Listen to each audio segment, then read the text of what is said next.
नमस्कार। The truth के इस अंक में मैं प्रीति पांडे अपने सभी दर्शकों का बहुत स्वागत करती हूं।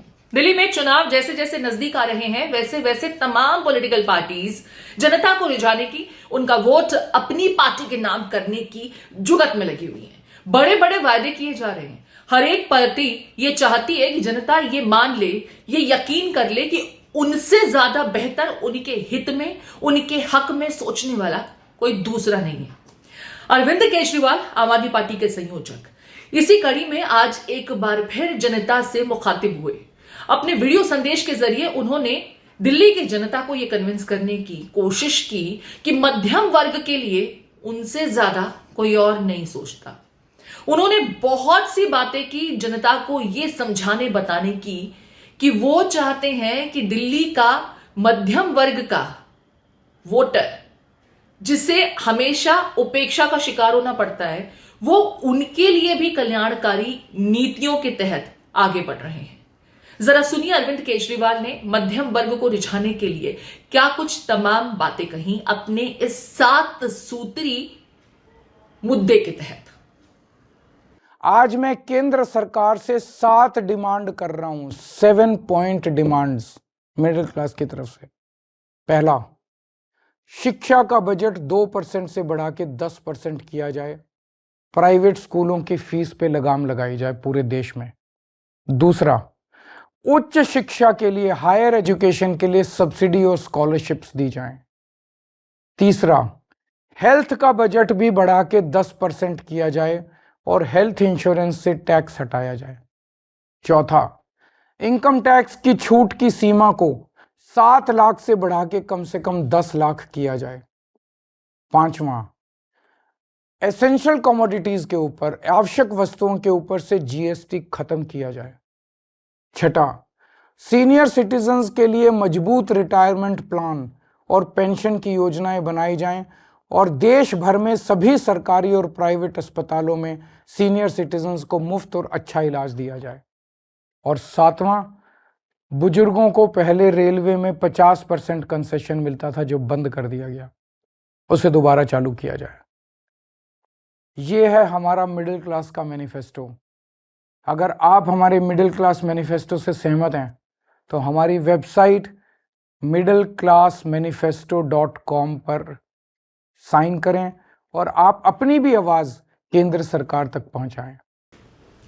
अपने वीडियो संदेश में अरविंद केजरीवाल ने जहां शिक्षा के विषय को उठाया और कहा कि शिक्षा में निजी स्कूलों की जो मनमानी चलती है, फीस बढ़ोतरी जैसी मनमानी, उसे कंट्रोल करने के लिए शिक्षा के बजट को 2% से 10% तक बढ़ाना बहुत जरूरी हो चुका है। इसकी मांग उनके द्वारा सरकार से की गई। इसके अलावा उन्होंने जिस तरीके से आम आदमी का जिक्र किया, मध्यम वर्गीय लोगों का जिक्र किया, वो ये कहते नजर आए कि मध्यम वर्ग के लोग जो हैं हमेशा सरकारों द्वारा टैक्स आतंकवाद का शिकार होते हैं। सरकार इनका शोषण सिर्फ और सिर्फ टैक्स कलेक्शन के लिए करती है।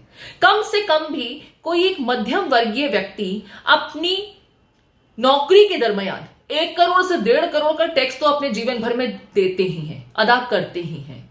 अब ऐसे में इनको भी मुख्य धारा में और आगे बढ़ने का मौका मिलना चाहिए। लिहाजा टैक्स में छूट जो अब तक 7 लाख की हुआ करती थी, उसे बढ़ा करके 10 लाख कम से कम किया जाना चाहिए।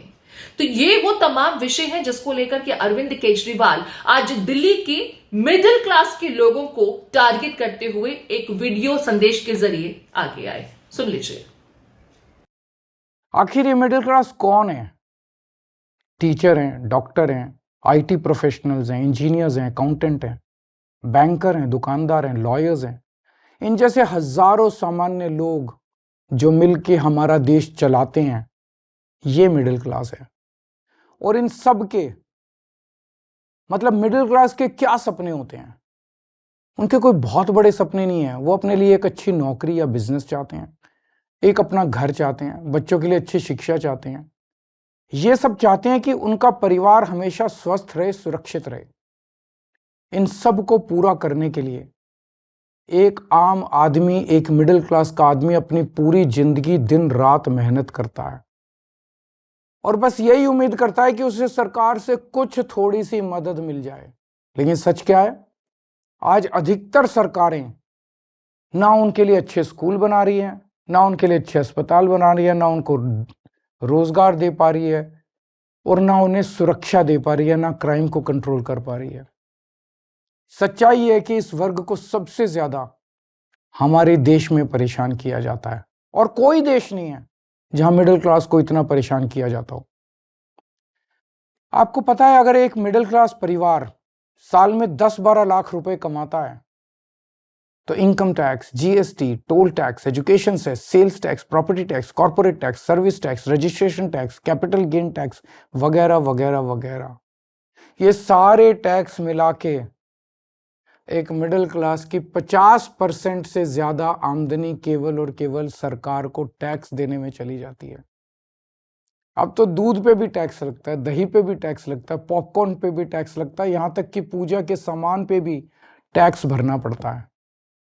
घर लेना हो तो टैक्स, घर बेचना हो तो टैक्स, गाड़ी खरीदो तो टैक्स, गाड़ी बेचो तो टैक्स, बच्चों को अच्छी शिक्षा देनी हो तो पहले प्राइवेट स्कूल की महंगी फीस की मार और उसके ऊपर अच्छे कॉलेज भेजने के लिए एजुकेशन लोग और उसकी ईएमआई पे डबल मार। जीते जी टैक्स तो देना ही पड़ता है, लेकिन अब तो सरकार ने ऐसी हालत कर दी है कि मरने के बाद भी टैक्स देना पड़ता है। और इस टैक्स टेररिज्म के बीच मजाल की वो अपने सपने पूरे करने की कोशिश करे। अपने 7 सूत्री चार्टर के जरिए अरविंद केजरीवाल ने दिल्ली के मिडिल क्लास के लोगों को यह कन्विंस करने की हर मुमकिन कोशिश की है कि उनकी पार्टी और उनसे ज्यादा मिडिल क्लास के लिए कोई और नहीं सोचता। फिर चाहे शिक्षा का बजट 2% से बढ़ाकर के 10% किए जाने की मांग हो, छात्रों के लिए छात्रवृत्ति जैसी योजनाओं की मांग हो, या फिर वरिष्ठ नागरिकों के लिए ट्रेन के सफर में 50% की बचत हो सके, उसकी रियायत की बात हो। हालांकि अगर वरिष्ठ नागरिकों को मिलने वाले इस रियायत का हम जिक्र करें तो कुछ समय पहले तक टिकट में वरिष्ठ नागरिकों को यह कंसेशन मिला करता था, लेकिन फिर उस कंसेशन को हटा लिया गया। कंडीशन सप्लाई वाला मामला था। अब अरविंद केजरीवाल दिल्ली के नागरिकों को वो याद दिला रहे हैं कि वो जो पहले मिला करता था वो एक बार फिर से कोशिश कर रहे हैं कि केंद्र तक ये मुद्दे लेकर के जाएं ताकि लोगों को टैक्स आतंकवाद से मुक्ति मिल सके। कम से कम सीनियर सिटीजन्स को तो ये मुक्ति जरूर मिलनी चाहिए। उन्हें ट्रेन की टिकट में 50% का कंसेशन जरूर दिया जाना चाहिए, जो अब नहीं मिलता है। अगर देश का पूरा मिडिल क्लास एक साथ एकजुट होकर अपनी आवाज उठाएगा तो सरकार की हिम्मत नहीं है कि वो आपकी आवाज ना सुने। सरकार को आपकी आवाज सुननी पड़ेगी। सीनियर सिटीजन्स के लिए मजबूत रिटायरमेंट प्लान और पेंशन की योजनाएं बनाई जाएं और देश भर में सभी सरकारी और प्राइवेट अस्पतालों में सीनियर सिटीजन्स को मुफ्त और अच्छा इलाज दिया जाए। और 7वां, बुजुर्गों को पहले रेलवे में 50% कंसेशन मिलता था जो बंद कर दिया गया, उसे दोबारा चालू किया जाए। कभी संजीवनी योजना तो कभी महिलाओं के लिए उनकी तमाम योजनाएं। शिक्षा के विषय पर तो वैसे भी आम आदमी पार्टी हमेशा डंका पीटती है। अब ऐसे में मिडिल क्लास लोगों को भी टारगेट करने की उनकी ये स्ट्रैटेजी क्या दिल्ली की जनता को कन्विंसिंग लगेगी? क्या केजरीवाल का ये 7 सूत्रीय चार्टर उन्हें वोट में तब्दील करके जीत दिलाएगा? इसके लिए आपके कमेंट्स का इंतजार रहेगा। द ट्रुथ के इस अंक में फिलहाल इतना ही। मुझे दीजिए इजाजत। नमस्कार।